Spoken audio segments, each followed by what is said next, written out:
வகுப்பு அறிவியல் விசையும் அழுத்த பாடத்தை உராய்வை பற்றி பார்க்க போகிறோம். இப்போ இந்த பேப்பரில் என் பேர் எழுத போகிறேன்.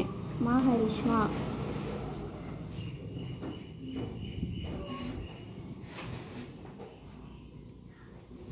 என் கையில் இருக்க பெண்ணுக்கும் இந்த பேப்பருக்கு இடையில உராய்வு இருக்கிறதுனால தான் என்னால் பேர் எழுத முடிஞ்சிச்சு. உராய்வு இல்லைனா எழுத முடியாது.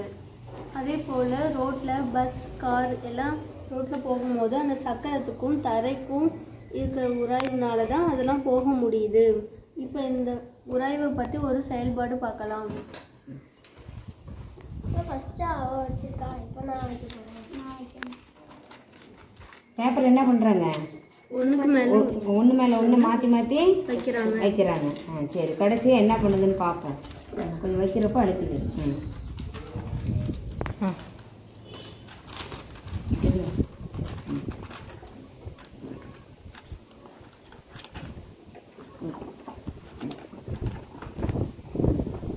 தூக்கி கட்டணும். ஏதாவது ஒரு சீட் தூக்கி கட்டு. என்ன ஆகலை? இப்போ உதறனால என்ன ஆகலை? நோட்டு கீழே விழுகலை. ஏன்?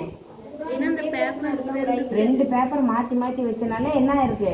உராய்வு அதிகமாக இருக்கு. இப்போ தலைகளை மறுபடியும் இந்த நோட்டி வைக்கிறோம். என்ன ஆகலை? விழுகலை. இதுல இருந்து என்ன தெரிஞ்சுக்கிறீங்க? எல்லா பொருள்கள்லையும் உராய்வு இருக்கு அப்படின்னு தெரிஞ்சுக்கிறோம்.